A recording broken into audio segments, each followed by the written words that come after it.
bir reallıq var da. Hamımızın sanuzelində Head and Shoulders'ın limonlu Head and Shoulders rəngli qabdadır. Dizaynerlərdən elə bilirlər ki, müştərinin evi Antonio Lupi'dir, nə bilim Minotti'dir. Sanuzeldə elə dizayn verirlər ki, hər şey belə perfect, hər şey ideal. Yəni nə bilim şampunlar hamısı qara rəngdə qutularda, duş gelləri hamısı cürbəcür antrasit rəngdə qutularda. Amma bir reallıq var da. Hamımızın sanuzelində Head and Shoulders'ın limonlu Head and Shoulders rəngli qabdadır. Duş gelləri, sabunlar hələsi biri rozu, biri göy rəngdə. Hələsi yəni rəngarəng olur bu şeylər.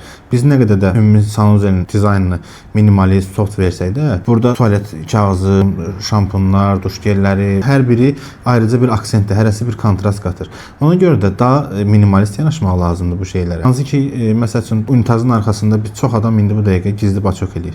Unitazın arxasında verdiyimiz şkaflarda həmin o tualet kağızını, ondan şotka var, o şotkanı gizlətməyə gizli polkalar verməliyik. Açıq polkalara heç bir ehtiyac yoxdur duş kabinlərdə, hansı bayaqdan dediyim rəngarəng həmin o qutular görsənməsin deyən gizli rəflərdən istifadə etməmiz yaxşı olar.